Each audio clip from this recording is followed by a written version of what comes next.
So our agency right now, it does about 250 to 300 per month, from 0 to 20K a month profit. I'm like this oddball out in this room trying to act like I belong, but deep down, this 18-year-old extremely insecure kid making no money, and I'm just like, where am I right now, bro? Simplicity sells, fancy fails. I wish I knew that sooner. If I had just doubled down on my agency, and that's where so much of our inner problems come from, is just we're lying to ourselves. We're ruining our relationships with ourselves. We're running in a different rat race, which is, I need money, I need Lambos, I need this, I need that. I have to find my purpose for being alive on this planet. Do you think all these people who are at, 7-8 figures, have they found their purpose? I mean, just give us a bit of an introduction, man. I mean, where's your agency at the minute? Yeah, well, dude, thanks for having me on, and thanks for jumping right into it. I'm ready. Hey, no worries, man. So our agency right now, it does about 250 to 300 per month. It's a really interesting agency, dude, and I'd love to break it down in this video, in this chat. It's only been around for about 16 months. So we went from basically acquiring the agency. It was doing like maybe 10K a month, to a year later we were doing 300K a month. So it's been a crazy ride. It's actually my sixth agency, so I've done this a few times Jesus now. Christ. Yeah, man, I've been doing this since I was 17. I bought my first SMA course when I was 17. Hey, same as me. Yeah, nice. So 4.5 years ago, I bought my first course, built a gym agency, got it to about 20K a month, couldn't get past that mark, eventually had some partnership problems, and left that partnership to go start my own agency. Went from 0 to 20K a month profit in 45 days in the same niche, gym niche. I was 18 by then, and then COVID happened, and I lost that entire agency. So then I started a white label company. I started doing all these different things, and then I went to Joel Kaplan's event in Mexico, if you know Joel. And I I'm in his met program. fire. Yeah, dude, Joel's the man. And I went to his event in Mexico. It was my first time going to an event. I was like, by this point, probably 19 years old. Yeah. And I never, like, I think I'd only left the country once, like with like family. I go to Mexico and I get in this room full of just 7-figure, 8-figure entrepreneurs, people doing like 100K a month, 200K a month, a million a month. And I was at zero at the time because I lost my entire agency. So I'm like this oddball out in this room trying to act like I belong, but deep down, this 18-year-old extremely insecure kid making no money. And I'm just like, where am I right now, bro? And there's just all these legends. I see like Sergio walk up. Sergio's built like a fucking bodybuilder. I'm like, who is this kid? And it was just like, it was crazy, bro. And I'm like, man, this is insane. But the coolest thing that I got from that event is the belief that it's possible. Yeah. And then I realized this is actually something I could do because I saw it. I had to see it, and I did. And a year later, we were doing 100K a month, 147K a month, actually. We were at 150 a year later. That event changed my life, and it's been history ever since. We've built an amazing agency, a product that's changed a lot of people's lives, which is probably what I'm the most proud of. We just took our team to Costa Rica for a team retreat. We rented out this sick villa that has like 3 mansions in one compound. It used to be owned by the Volkswagen family. So it's like Crazy. shit like that, like taking care of the team, taking care of clients. That's been the coolest part of the whole journey, because that's always what's meant the most to me. That's why I always got stuck at 20K a month, is I focused so much on product. I couldn't do sales. My partner that I eventually met and started a steady eye with, he was great at sales, but he didn't really love product. So when we collided and when we collaborated, we really scaled to the next level. But yeah, man, that's been the journey so far. I can go into details wherever you want to, but that's been the process so far, man. It's been a ride. I mean, yeah, you've definitely been through like a rocky road, as you said. I mean, I've been watching a lot of videos. You said you dropped out of college as well, right? Dropped out of ninth grade, high school. Ninth grade, high school, sorry. Yeah, it's college around here anyway. Yeah. So, I mean, I assume when you left that, I mean, was you kind of directionless, or did you know where you wanted to go? Or was it just a case of putting it into action? Because I feel like I've been in a similar situation to you, where it's like, I dropped out of high school about 4 months ago, and it's like, nobody believes in you. Everybody but you. It's like you against yourself, pretty much, just battling it out every day to prove everyone. I mean, what was that like for you? Bro, I was probably the most hopeless person you've ever met. Like I've thought about this, and I can't put it into words, probably because like psychologically I don't even want to go back to that place.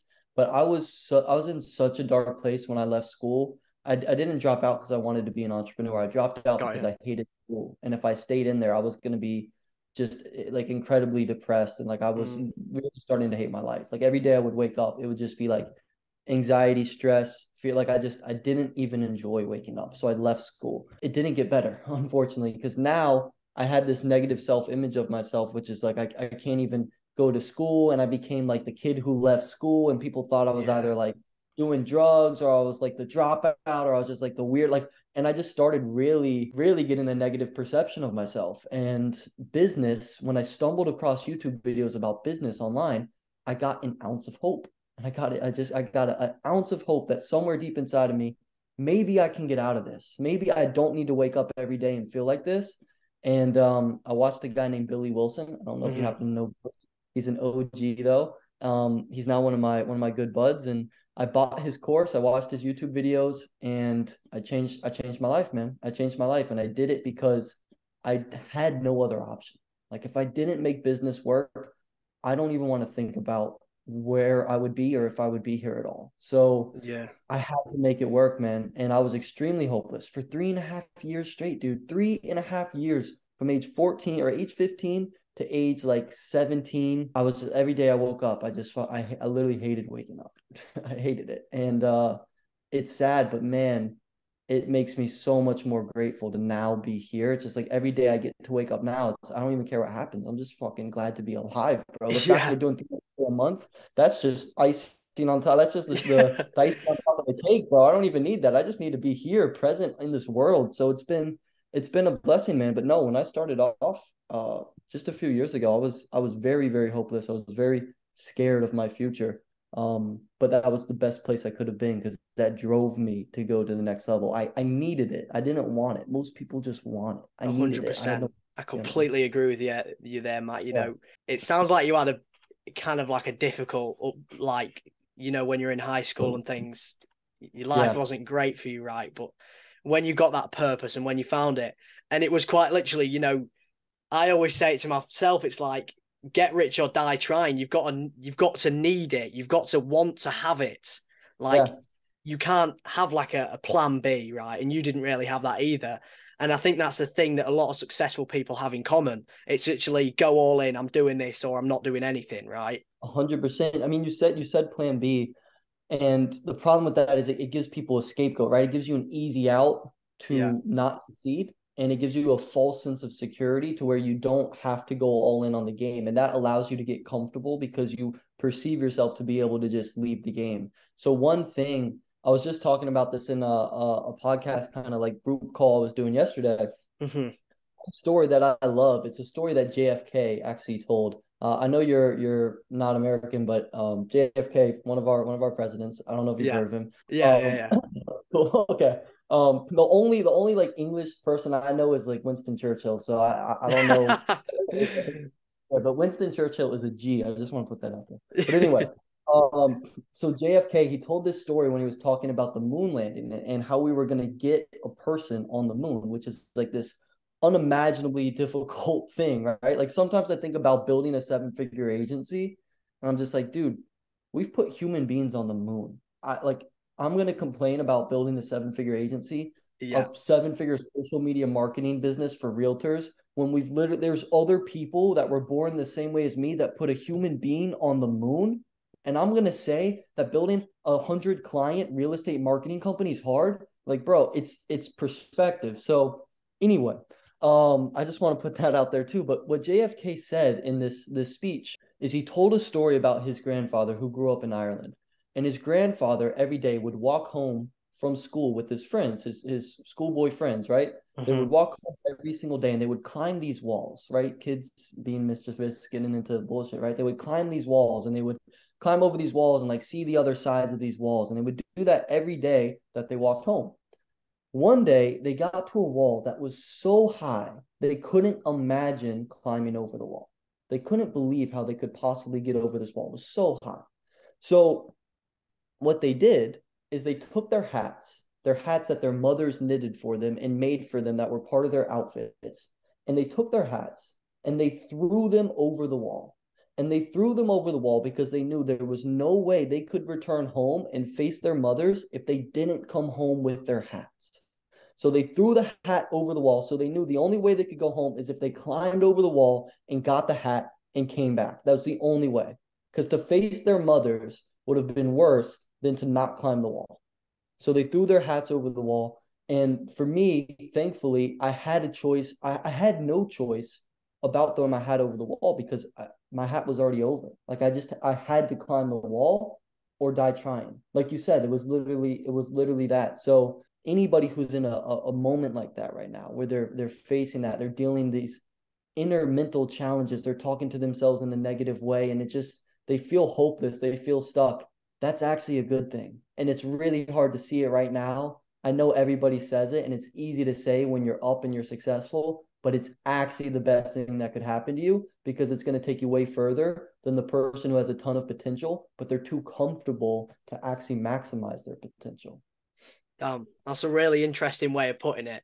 Quite literally, like leaning into the pressure and having And that thing there that's like, I'm going to do this or I'm not going to do yeah, anything, right? Because that's what you need to do. I feel like you're in a position where you've been in my shoes, you've been where I've been, and you've kind of already accomplished where I want to get to as well. I mean, I'm sure you went through a lot of stages where there was a lot of doubt, right? As you said, I think a big thing that stops people, especially at a young age, from kind of following through is there's so many different opportunities being thrown at them and they take every single one. You know, mm, when you should, as you said, I mean, did you just focus on one thing for the whole time? Was it just this agency the whole time, or was it like opportunity, opportunity, opportunity, and then you decided to niche down to yeah. one? Good question, dude. When I started, I was all in on social media marketing. Originally I was trying to learn programming and I Yeah. realized I wasn't that smart. So I started doing web design instead, Yeah. and I really like the creativity in web design and like building WordPress sites. But it was a incredibly terrible business model to build Hmm. websites. Like it's very hard to build a seven-figure web design agency. So I stumbled across social media marketing, and when I saw that, I was like, this is my business. Like this is the thing I need to do, and I just felt the connection to it to where I went all in. I didn't even think about drop shipping or any of that shit for like another year and a half until my second agency crashed because of COVID. Then I was like, man, maybe I should do something different. Worst mistake I ever did was I tried to, when I lost my second agency, that was literally making me 20K a month profit as an 18-year-old. When I It's lost that crazy. because of COVID, I gave up on the agency and I was like, man, I need to build a clothing brand or I need to build an app. And I just started doing this bullshit. I had the path right in front of me, but I tried to get fancy. And Mm. simplicity sells, fancy fails. I wish I knew that sooner. If I had just doubled down on my agency, gone all in right then, I'd be at probably 500K a month now, not 300. So it's a lesson. But yeah, I think the ability to have mental control and just say no to the woman in the red dress and do it always Yeah, consistently damn right. for 24 months straight. Like do it for 2 years straight. Go all out on your agency for 2 years straight. Say no to everything else. Come back to this video and tell me 2 years from now you're not making at least 10K a month. It's very unlikely. It's very unlikely that in two Exactly years you don't. that. And Yeah. there's this one quote by Alex Herbosi that's like Yeah. really stuck with me. You've probably heard it. It's like you build self-belief by building like an undeniable stack of proof that you are who you say you are. It's so true. Mm, Not just in business, but in life as well. Like, you know, if you say mm. you're going to do something, you do it. Because I think there's a lot of people that say they're going all in, but you know they're not necessarily doing everything, and they know that damn right, but they just go ahead and tell everyone that they are. Then they'll try and funnel them through a course, and you know that's how it starts with a lot of people. And dude, you're ruining your relationship with yourself when you do that. When you tell yourself that you're going all in, when you tell your friends you're going all in, and then you wake up every day and you scroll on TikTok, and Mm, then you go and you watch porn and you eat pizza and you drink beer and you just do bullshit and you know you're not all in, you just start ruining your relationship with yourself. And other people stop trusting you because you can't even trust yourself because everything you're telling yourself every day, you're not doing. yeah, Everything and you're saying every single day, you're not actually following with your actions. And that's where so much of our inner problems come from. It's just we're lying to ourselves. We're ruining our relationships with ourselves. My roommate, he's a high performance coach. He made a mhm, video one time that went kind of semi-viral. It's one of my favorite things he's talked about. He said, if a friend told you that they were going to come over every day at 5 o'clock, or that they were going to go to the gym with you every day in the morning, or that they were going to read a book every day, and then they didn't come over, they didn't go to the gym with you, they didn't read, they didn't do any of the things they said they would you trust the friend? No, right? It's So true. every day when you tell yourself you're going to do something like, oh, I'm going to stop watching porn. Oh, I'm going to eat healthy. Oh, I'm going to make 100 cold calls. And then you don't do it. Every time you do that, you ruin your relationship with yourself and your inner conscious takes a hit and then things just go downward from there. So you have to keep the promises that you make with yourself. And you have to be impeccable with your word, starting with yourself, because that is the first step to actually getting anything done. If you lie to yourself, you're never going to get wealthy. And I learned this when I hopped on a call with Alex, actually. Um, Mm-hmm. I just recorded a video talking about my biggest takeaways from my call with Hermosi. It's going to be a good one. Um, and the biggest thing I learned, the first lesson, was that you have to be radically honest with yourself. Because we were talking to Hermosi and he was asking us questions about our business. And we're all excited. Like, we're talking to Alex Hermosi. I've been looking up to him for literally 4.5 years since I started Yeah. in this game. Because my first agency was a gym agency. And his first, big business was Gym Launch, right? So he was the king of our space. And so I'm all excited and stuff, and he's asking us some questions. He asked us about a slow sales month that we had. He was like, "So why'd you guys have a slow month that month?" And my partner and I are like, "Well, the market's changing and people are getting kind of hesitant about buying stuff." And we kind of give him this like bullshit answer. Yeah. And you don't do that to Alex Yeah. Hermosi. Like, you can't bullshit it, bro. Like, but we weren't lying to him. We were lying to ourselves. We, in our own minds, made ourselves believe that the market was the reason we had a slow sales month. And then he asked us some questions because he didn't buy it for a second, right? He didn't buy it for a second, but he didn't say that. He was just like, interesting. Okay. It was bad market, huh? All right. Tell me about the team. How's it going with the team? And he started asking questions. And eventually we uncovered it wasn't the market at all. It was the fact that we had a culture issue in our sales department because some people weren't carrying their weight, and we made moves. We let them go. We brought in new people, and then boom, next month we had one of our best months ever, Mm-hmm. right? So when Hermosi did that diagnosis with us, and he's like, "So what's really going on?" At the end, he came to the conclusion. He was like, "So it's not the market, is it, guys? It's not the market at all." And we're like, "I guess not." And we kind of like awkwardly laughed, like, "All right, I guess it's not the market. You're right." And what I learned from that, you cannot get wealthy lying to yourself. Do you think Jeff Bezos lies to himself about the actual problems he's facing in his life? You think Alex Hormozy is waking up every day and he's lying to himself, about the things he's actually struggling with? That's the first step to getting better, is actually acknowledging and addressing the elephant in your own mind that is there that you don't want to address and face. You have to face it, and you have to just love yourself enough to not let that hurt your relationship with yourself, but actually Yeah. use it as a way to get better and improve who you are. But you can't get wealthy lying to yourself. That was my biggest takeaway. Yeah, that's big. I mean, I think that's definitely like, I think a lot of people do it, including myself. Like, your mind Sure. tries to give you the easy route every single time, right? And I found that as well. And it's hard to be honest with yourself, especially when you know you're doing something that is the easy way out. It is hard to Mm, kind of own up to that, especially in front of people that are on the same wavelength as you, who are trying to get to where you want to get. And it's hard to find people like that. But I mean, as you said, when you went to that Joel Kaplan, the meetup and things like that, it kind of changed your entire mindset because it broke that belief. And yeah. I think that's the biggest thing. It definitely was for me. Like, I know I'm young, I haven't really had that much experience, but just being on calls with people that are where, I want to be, it breaks that belief.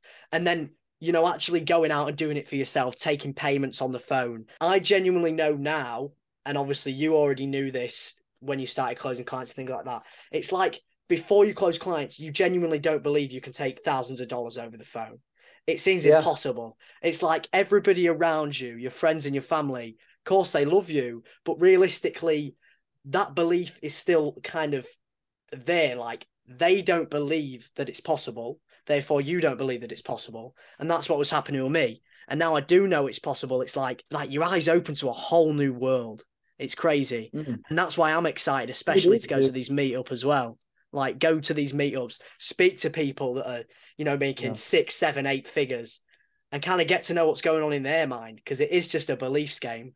Because once you close the It clients, dude, I love that you said that because I was another thing we were talking about yesterday in this group is like business is just one massive belief shift. Like yeah, it's just one massive belief shift. And going to these in-person events, getting in the like be I wish I joined Joel's program when I first started, dude. If I it's fire. I'm not gonna lie. Dude, I love his pro. Like people hit me up all the time. They're like, "Yo, do you do coaching? Do you do coaching? Do you do coaching?" I'm like, Nah, but I would check out Joel Kaplan because, like, I don't know, there's other good people out there, but Joel, I don't know, he's changed my life. My partner's a coach in his group too. So Yeah, I was on a I call with would him. I was on his call the other Jared. day, actually. Yeah, yeah. Yeah, dude, Jared's awesome. Yeah, Jared's a funny guy, bro. He's wild. He's bro, like I've been doing all the podcasts and stuff, but honestly, Jared, like when they talk to Jared, they're like, okay, that guy could run for president. Like he's a beast. He just seems so like composed. He was just because I was talking to him about some problems that were going on. Obviously, I think people think this shit's easy. When they first start, it's like, oh yeah, close clients, run ads. It's not that simple, you know. There's a lot of It is. It stress. is. It is. So I would challenge you on that, Cameron. It is simple. It's just hard. Like it's not Yeah, complex. It's yeah, you're just not, right. and it's not easy because our minds don't like doing hard things, and so our minds make it more difficult. But it's actually very simple. It's exactly what you said. Close clients, run ads, deliver service, repeat. Like that's it. It's super, super simple compared to building a rocket ship and launching something into Yeah, literal. It's really simple, but it's hard because our minds fuck us. Like that's what it is. We screw our own mind. I don't know if I can cuss on this channel. Sorry, of but course you can. Hey, of course you can. yeah, you're from England, so they definitely they got Yeah, some we don't rowdy really mouths, care over here. bro. When I went to London, like I say this every time I talk to somebody from the UK, but I was so shocked because I thought you guys were like really proper, like well dressed, like very like Nah. proper Englishmen, right? And I get there and it's like the complete opposite. Everybody's Yeah. like balloons and fucking coke and like getting drunk. I'm like, what is this place, bro? It's It's crazy. ridiculous. You've got 14-year-olds sniffing coke every weekend, and it's Oh, that's ridiculous. sad. No That's sad. wonder it's like this is why barely anybody ever does something fulfilling with their lives because they're just surrounded by this from an early age, A hundred around those percent. limiting beliefs. But no, you're A hundred. 100% right. I'm glad you brought that up because people set the standard of your thoughts. And if you're 15 and you're around 15-year-olds smoking weed or doing coke, it becomes an out for them. So now you think it becomes an out for you because we are tribal creatures. So if we see people in the tribe acting a certain way, we think it's okay. And we actually think we need to do it too because we want Yeah. to stay a part of the tribe. So when you see people who are doing bad shit, maybe they're not even doing coke, right? Maybe they're just going and they're going to the bars every weekend and they're not doing anything with their lives. They're sleeping in, they're watching movies, they're chasing girls, they're wasting their lives away. They set that standard of thought in front of you, and now you think that's okay too. And that Mm. happens as you scale as well. When you get to 100K a month, you see people who are like, let's just chill, let's stay at 100K a month. That becomes your standard. But when you go to an event and you see people who are doing 1 million a month, 5 million a month, 10 million a month, and you talk to them, they set that standard in your own mind and because they've embodied it themselves. So it's just like we're talking about beliefs, right? You have to continue to up the standard of your thoughts as you go up the journey in business. And the best way to do that is with other people because we are tribal creatures. It's in our DNA. But the cool thing is you get to choose your tribe now easier than you ever have been before. So you can choose if you want a shitty tribe, you can have a shitty tribe. If you want an incredible tribe, you can figure out a way to get surrounded by an incredible tribe, even if it's just watching them online. Like when I Mm. started, none of my friends like business. Nobody was trying to build an agency with me. I was in Waxhaw, North Carolina, a town of like 5,000 people, and I was the only one trying to become an entrepreneur. I was the only one, right? I didn't have a Me tribe too. in Waxhaw. And I was super introverted. So I didn't like meet people and make friends online super easily. It was way out of my shell. But what I did is I just consumed tons of content from successful people because those were the people I was putting in front of myself. And they set the standard of my thoughts. I stopped surrounding myself as much with the negative people. And I just started watching like Joel, Billy Wilson, Sam Ovens. I just started watching these people online 24/7. And it became the new standard that I set for myself because they became my tribe, even though I didn't even know them, right? So you don't need a tribe in person if you're like, man, everybody in my high school or my college, they're all bullshit. And like there's nobody here that's gonna want to do what I want to do. That's Mm. fine. Get in a Facebook group, get in a group, start watching YouTube videos, start going on Reddit, like whatever you need to do, you can find your tribe online. And even if you don't even talk to anybody, just by the mentors that you look at on a daily basis, you are retraining your beliefs, you're retraining your thoughts every single day. Yeah, I mean, I think that's one of the big things that people struggle with. They're like, oh, I'm just around a bunch of people that don't have goals, that don't have a purpose. Yeah. And it stops them. It nearly stopped me. Like, Mm, realistically, I know I'm still like really young and I've got a lot of time, but like I've always had this urgency in me. Like, I want it now. You know, it's just human nature. You always want everything now, right? But it was even sure. like 2, 3 years ago. I wanted to start something like this. I literally have a video of me saying a year ago, it popped up on my feed, and I was quite literally saying, I want to build a marketing agency, but I Mm, never started it. I never took action because I was scared.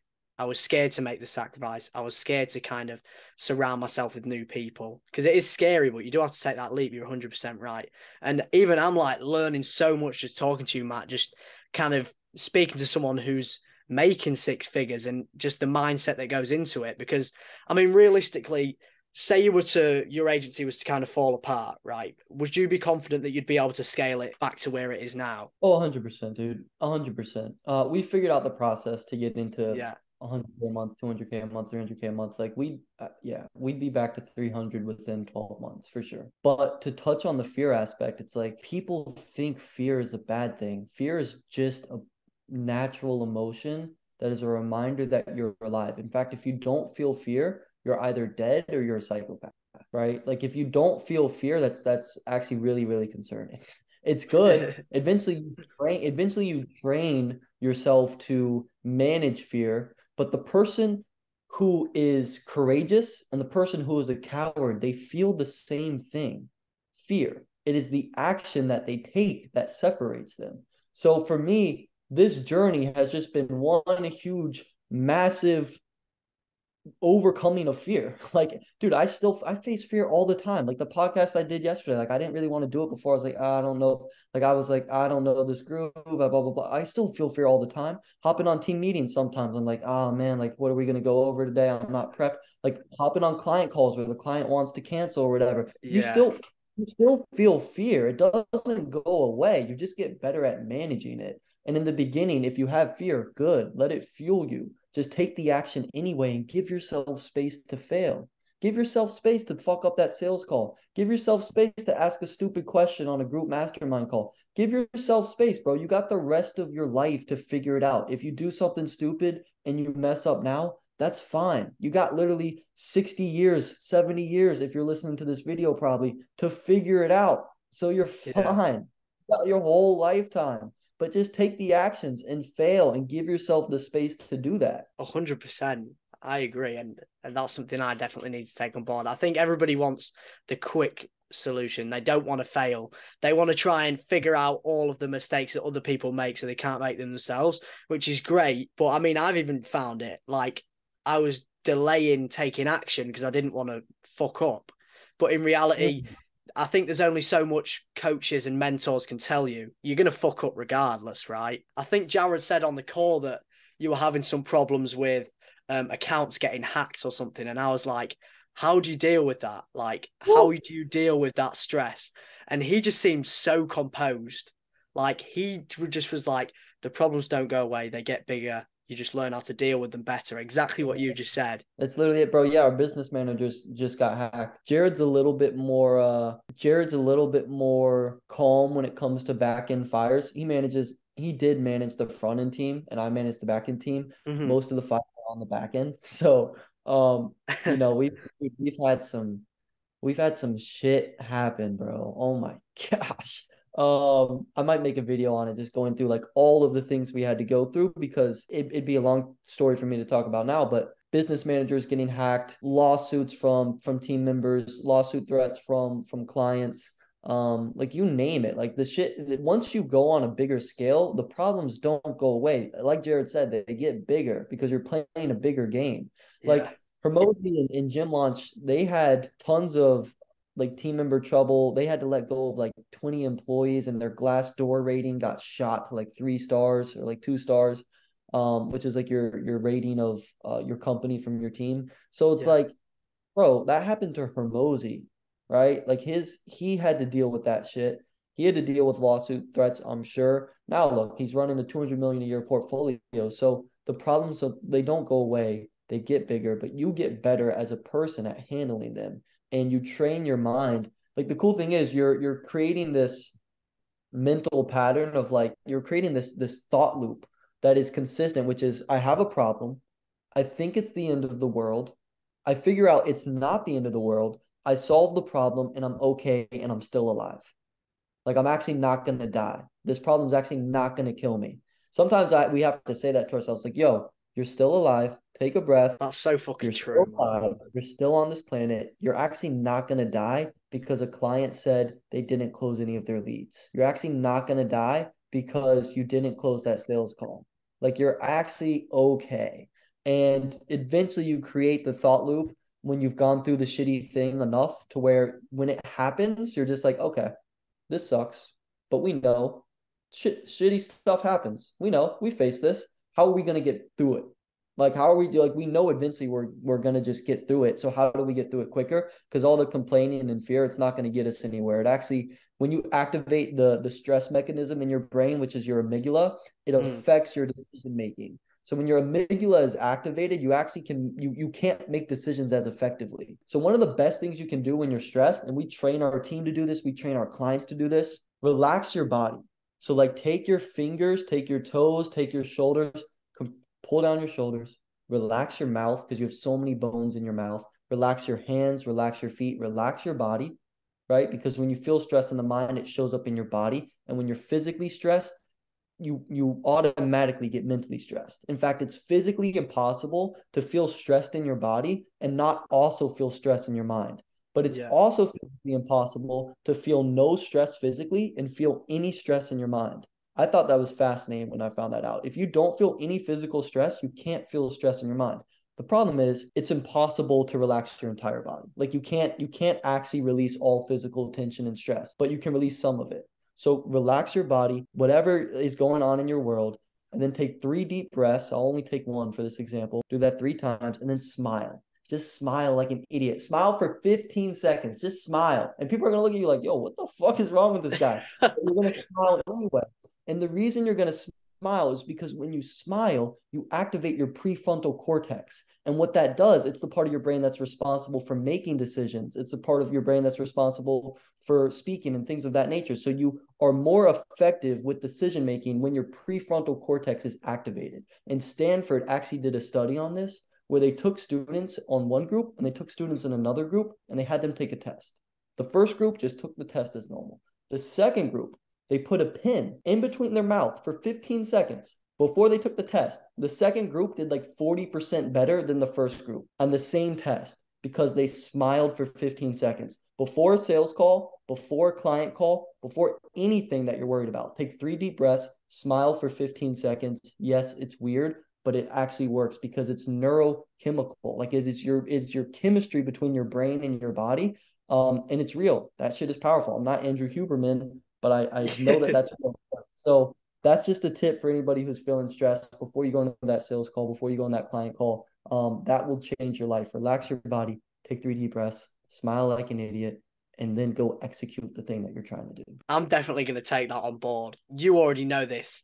Building a business is it's just full of stress and problems. As you said, I mean, you can probably deal with them a lot better than me now. But I mean, at the start, how did you handle those problems? Would you kind of freak out? Would you get a lot very stressed? Because I would say for me, it's like, every day it's like new problems, like ads have just been rejected, client miscommunication, leads aren't closing. As you said, just problems, problems, problems. I mean, how did you deal with that? I used to deal with stress terribly. I mean, bro, I was literally on medication for anxiety and depression since I was like 14. Mm-hmm. So I'm just in general, I'm really bad at handling stress. Like I was terrible at it. So I remember the first time I also have something called OCD. So that makes anxiety worse and that Mm-hmm. makes depression worse. So it's like those 3 things, anxiety, depression, OCD, really, really difficult and hard to deal with just normal situations, more or less running a business. I felt stress every single day. Like it was like cold calling. I felt so stressed having a cold call. I remember the first cold call I made, I was like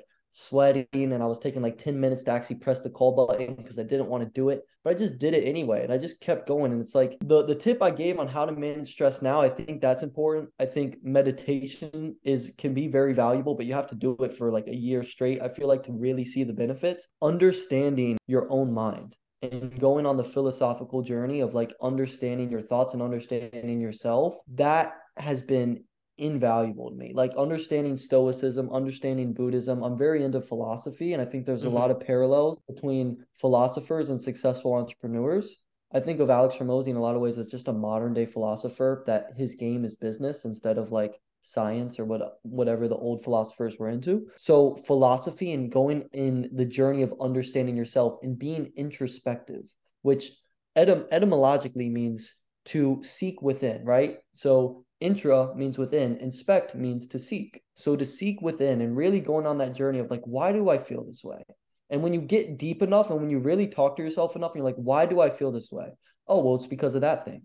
Why do I feel that way about that thing? Why do I care what Sarah thinks about me actually? And you really go into the process, you start to discover the truth. And as they say, the truth will set you free, but you have to search for it. You have to be out. Most people are too scared to go into their own minds Mm. because they're scared what they're going to find. But that is the opposite way to solving how fucked up you are. We're all fucked up, but you have to figure out why if you want to fix it. So doing a lot of deep work in my own mind, that helped me a ton. And then not having an out to give up the stress. Again, I felt like my life was on the line. So it didn't matter how stressed I got. It was better than being dead. So I just kept going. I like that. I'm definitely going to take that on board as well, just handling the stress, getting through it and just pushing.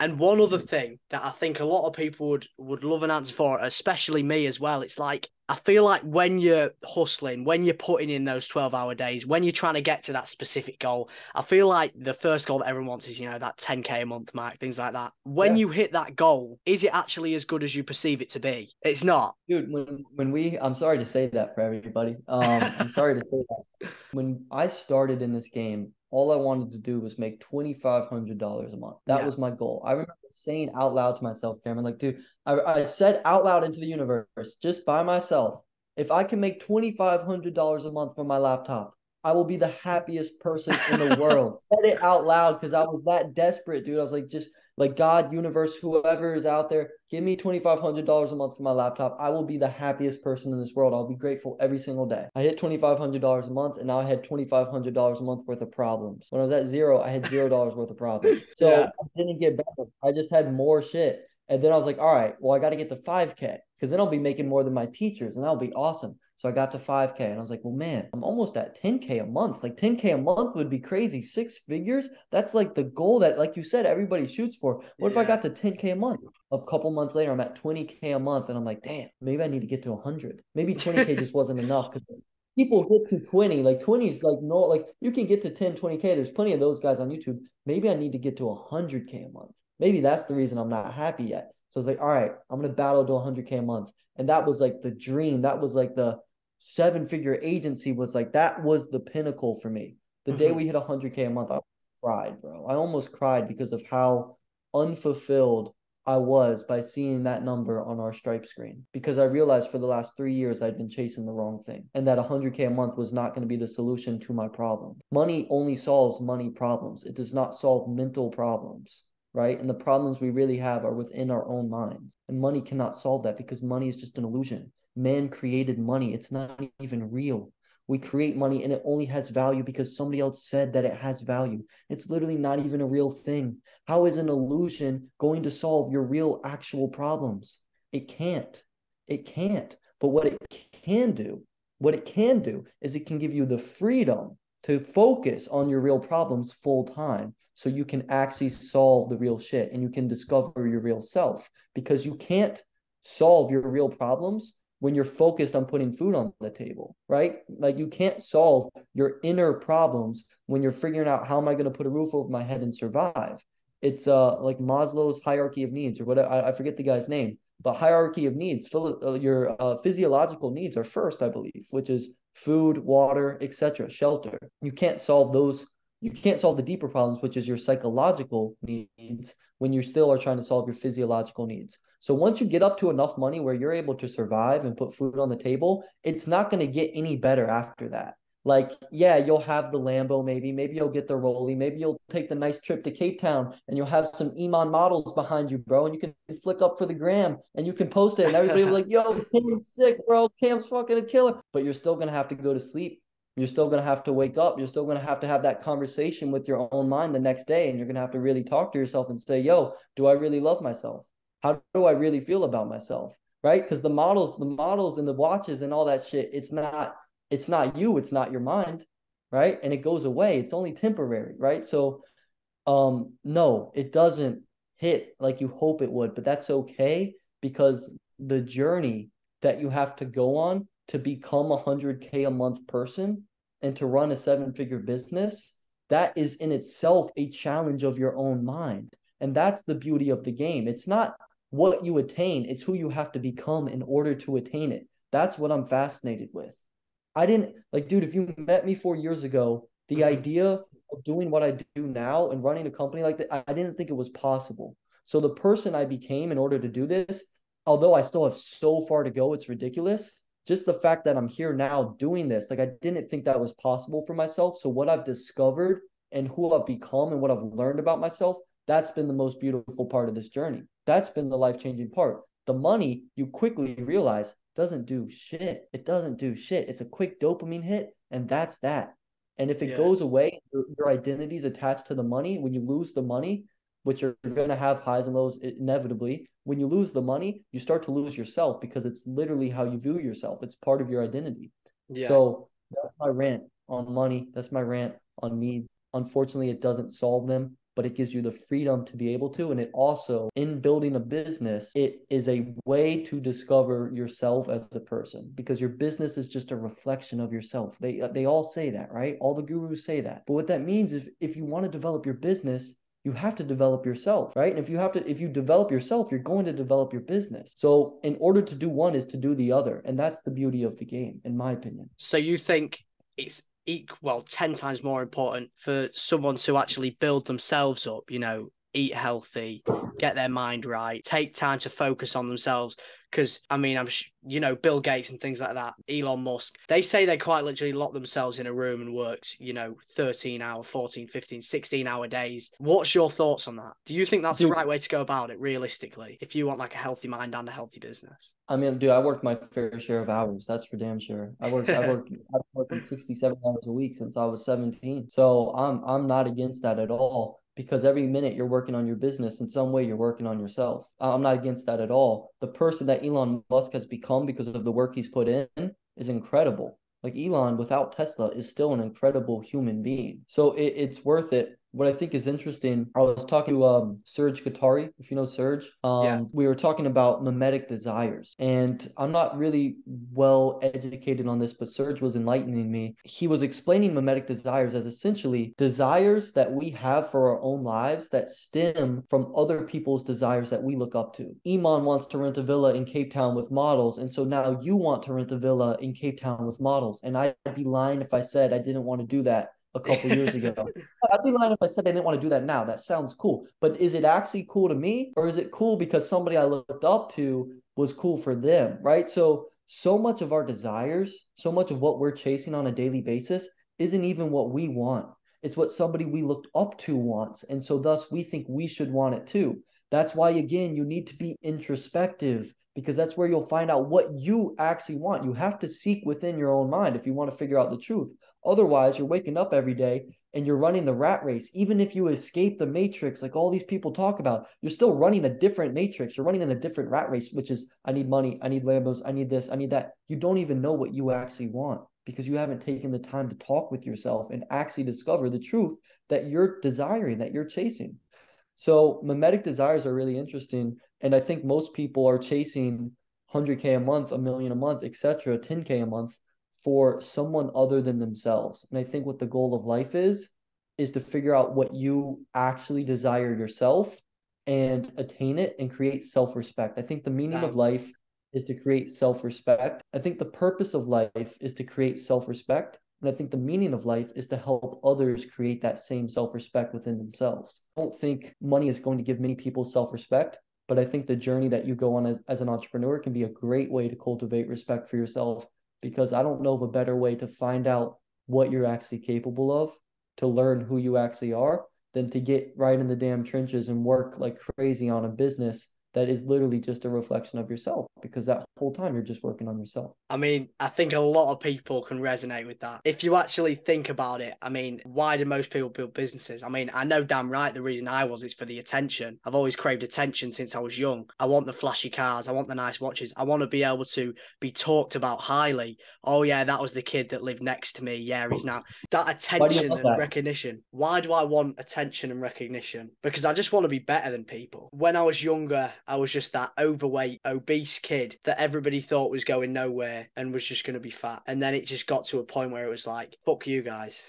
I want to be better than you all. And I'm not going to stop until I do. I'm going to focus on the things I can control, actually moving the needle towards goals, making money, getting better as an individual and growing in myself, rather than the things that I can't control are based on other factors in life. And I think that's the driving factor as to why I crave attention, and I always have. And that's why I want these materialistic things. But realistically, is that what I really want? Or is that what I want other people to see so they perceive me as something that I'm not, if that makes sense? So that really I think resonated with me. you already know the answer to that question, but I do want to say ego and pride won't make you happy, won't make you fulfilled, but it will make you successful. Like, like, dude, I'd be lying if I said that I wasn't fueled by the same thing. Who wants to get to 100K a month without in some way wanting to be better than people? Like, Yeah. yeah, but it's important to remember ego is just a reflection of insecurity. It's just a projection of insecurity. They are the same thing. So people who have egos have a lot of insecurities. Mm-hmm. I'm sure you've heard this, but Sam Ovens did a study, or Sam Ovens kind of made a study famous that talked about the three most common traits of the ultra successful people. And Hormozy has talked about this a lot, Yeah. and he kind of repopularized it. The three things, for anybody who hasn't heard this or anybody who wants to hear it again, the first one is they have a superiority complex. Ultra successful people, the first trait that most of them have in common, they have a superiority complex, meaning they think they are superior or above other people. They feel like they are entitled to more, that they deserve more. Thus, they go after more in their life. The second thing that they have is a deep insecurity, that no matter what they do, it will never be enough, right? That one hits me very, very hard. And then the third thing is they have impulse control. They are able to do the thing they should do without getting distracted by shiny objects consistently, and they are able to manage their impulses in their minds and just do the shit they need to do. So superiority complex, deep insecurity, impulse control. Everything we've been talking about, dude, like it's not a bad thing. You felt this way. Yeah. It's not a bad thing. You went through this as a child. It's actually really good. What I just hope for myself and what I hope for most people is that when they get to the point where they actually are quote unquote better, and I don't know who decides that, but when they are better than the people they were trying to be, and when people are looking up to them and people are like, damn, Cam, you made it, and it never feels as good as you think it would, by the way. It never No. feels as good. But I hope that when people do get there, instead of looking down on those people, they can look at them with compassion, because Yeah. they realize we're all just as scared and insecure as we used to be too. You know, everyone on social media and things, they highlight the good things in their life, but realistically, everyone has insecurities. Everybody has problems. As you said, there's not anybody that doesn't have a single problem in their life, right? And 100%. yeah, I think the thing that was driving me really was just, I mean, it still does now. It's like I wake up, you know, I don't want to get out of bed at like five in the morning, 5:30 and work, but it's like, I don't know what it is, man. I still need to kind of figure out these things that do push me, like what are actually my driving factors, you know? As long as they're pushing you now, that's okay. Like as long as they're pushing you, good. Like let them push. Like the man with the chip on his shoulder is always going to want to eat. So that's fine. Have a chip on your shoulder. Like let it fuel you. Let it make you fucking hungry. And you'll figure out more as you go on the journey, dude. You'll figure out more. You'll discover so much about yourself. As I can already tell, you're a very deep thinker. So as long as you like keep that and you don't get confused and caught in all of the material illusions, then you Mm-hmm. will discover truth and you will find yourself in your own mind. And it's just like keep going on the journey. You don't need to have all the answers right now. I don't have all the answers now. I don't know anybody who has all the answers. You just start Yeah. to get more and more of them. And you hope by the end you have enough to where you can be at peace with yourself. And that's it. Yeah, and realistically, I think that's what I want. You know, I want to feel fulfilled, but I don't think there's ever that point where you feel fulfilled because you're just chasing the next best thing. I'm sure now you want the next revenue target, you want the next goal within the business. It doesn't stop. It's interesting, dude, because I'm actually thinking about what I want to do next, and like what do I really want to do? And I wish I had an answer for people on this, but I don't know. I'm trying to find it out. I'm like trying to find my relationship with God and like my spiritual side, and I'm trying to discover, my purpose in giving back to people, and I'm also trying to discover like my own self-growth still, because I'm a fraction of who I want to be. Yeah. It's a weird journey, and I don't know the answer, but what I can say, kind of thought experiment might be valuable to you, dude, is the difference between happiness and purpose. I studied this pretty in depth as I thought about what I want to do next, and as I chased my quote unquote purpose, because you just said you want to be fulfilled. I've been saying that for years. I didn't even know what it mean. I didn't even know what it meant. Like, I didn't even know what fulfillment actually meant. I don't think I And so do. this is why I probably don't, bro. And that's fine. We're gonna talk about it now. It took me until like 2 months ago, like, or actually not even like a month ago. This is why I've been studying etymology, which is the study or the science of the origin of words, because words make up the world. Literally, words decide our realities and what we think. If I say phone, you think phone. If I say money, you think money. Like, those are just words that we've created. So really understanding the words we say on a daily basis gives you so much clarity into life. So that's why I'm reading a book right now, called Word Power Made Easy. Anyway, one of the things that I've learned after going after the study of words, and one of the biggest takeaways I've had, is the difference between happiness and purpose. People ask all the time, does money make you happy? Does money make you happy? You asked it earlier, right? Like, does getting to 10K a month, did that make you happy? Yes, it did. 100K a month made me happy. 50K a month, it all made me happy. Because happiness, by definition, is just a feeling or an expression of joy or contentment. So to be happy, by definition, is just a feeling of joy. Can money make you feel joy? Of course, bro. You get behind a Lambo and you drive that thing, you're going to feel some joy, right? You go, again, you take that Cape Town trip we're talking about. We need to go to Cape Town now, Cameron, because we've talked about it 3 times. You take that Cape Town trip, 100%.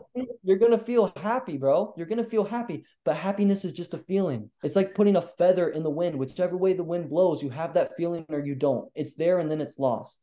What's interesting is purpose. Purpose, by definition, is the reason for which something is created or exists. It is the reason for your existence on this planet. It is the reason you were created. Money is not going to give us purpose, because money, again, has its own purpose because it was created by man. So money will make you happy. It will make you feel joy, but it won't give you a reason for existence, because it is just an illusion that has been created by other people. So the question is not, will money make me happy?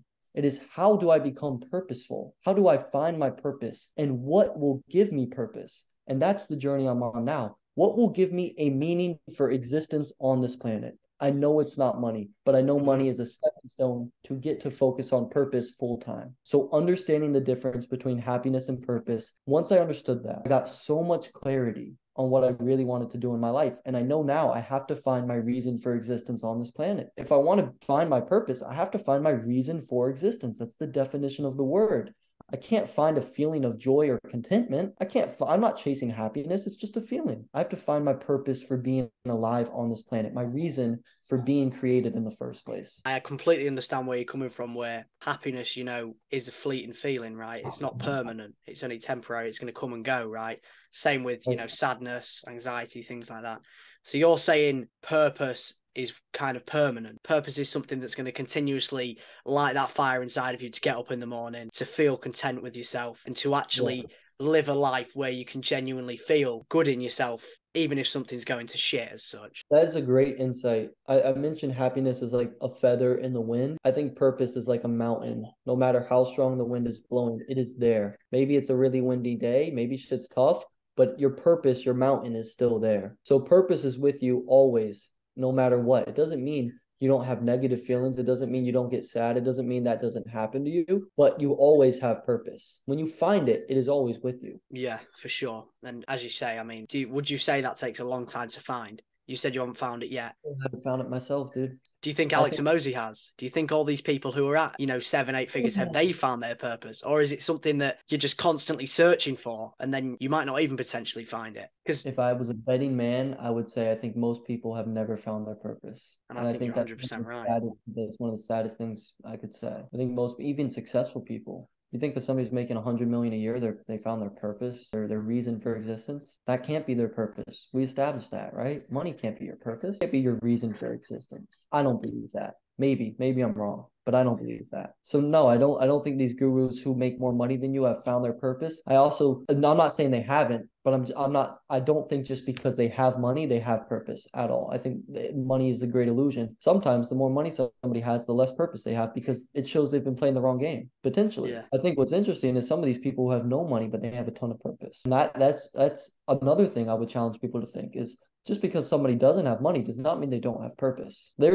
are people who are broke who have a ton of purpose, right? And there are people who are rich who have none. So I think it depends on the purpose or on the person rather. I can't speak for everybody, but I think most people never find their purpose, unfortunately, and they die without ever finding it, and that terrifies me. Me too. You're 100% like this has really opened my eyes. In reality, everyone's chasing money, but what is money? Like, I don't think anyone actually comes to think about the deeper meaning behind money. Money is something we created as humans, and it's just something that we trade, like it's a value trade, right? And it's just ridiculous. Like, It's a store of value and it's an exchange of value. And there's a video on YouTube. There's like a mini documentary called Money, the Greatest Illusion of All Time or something. I watched that video. It really changed my perspective because I saw how money came to be and how man literally just created it out of thin air and how money used to have value because we had a barter system where we exchanged goods. I liked your hoodie. You liked my shoes. So I traded you my shoes for your hoodie. And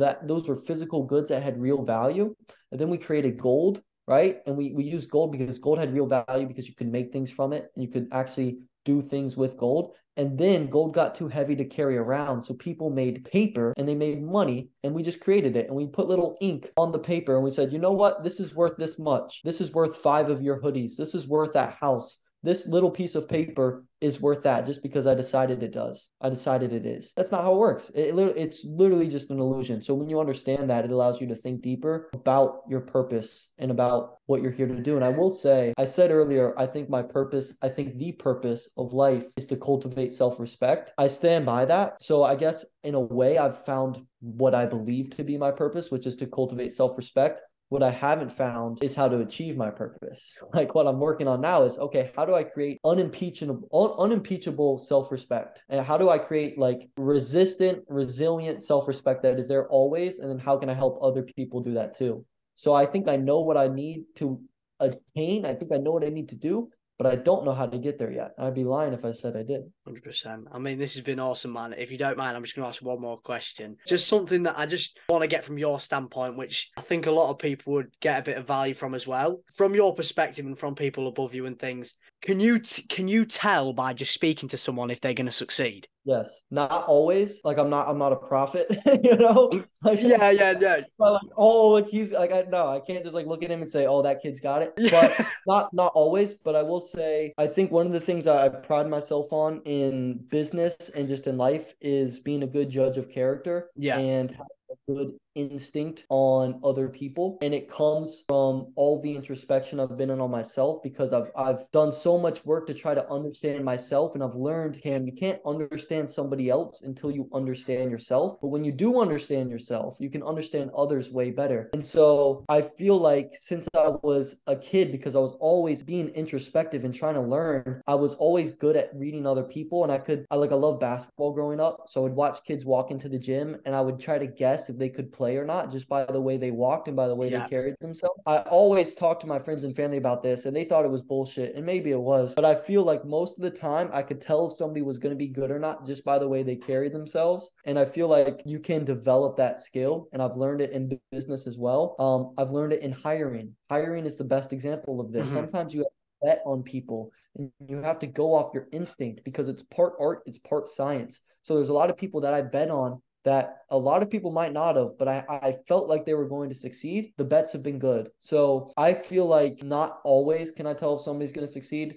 if you talked to me 4 years ago and you were a betting man, you would have said, I don't think that kid's gonna win. Like I get, bro, anybody who said they knew I was gonna be successful, it's bullshit. I didn't know. My parents didn't know. Nobody knew. So I'm not gonna count anybody out. I'm never gonna say you're not gonna be successful, because your greatest power as a person is your ability to change yourself. So if you aren't a winner right now, that does not mean you can't become a winner. Some people say you either have it or you don't. And I think that's bullshit, because I never had it, but I worked for it. Yeah. So that being said, if I had to bet if you were a winner or not, I was thinking about this 10 minutes ago. I think you're a fucking winner, dude. And I don't say that just because we're doing an interview. I said it because, how old are you? 18? I'm 17. Yeah. Fucking set, bro. Fuck you, bro. Come on, come on. Yeah, dude, you're miles ahead of where I was at 17. I'm not just saying that to kiss your ass. Like you actually are levels ahead of that. And I was talking to a guy yesterday in the group, the call that I did, and I messaged his I guess his boss, because they work together. And I was like, yo, Mhm. that guy's really solid. Like he's gonna crush it. And I feel confident in that bet. And I might even end up working with them and trying to help them, because I believe in both of them so much. So yeah, sometimes I know, sometimes I don't. But ultimately, if you're a winner, winners win, losers lose. Just because you're a loser now doesn't mean you need to be a loser 5 years from now. Your greatest Yeah. power as a human being is your ability to transform who you are. That is our greatest superpower, our ability to change ourselves. This has been really good. I appreciate it so much, Matt. I'm going to stop the recording.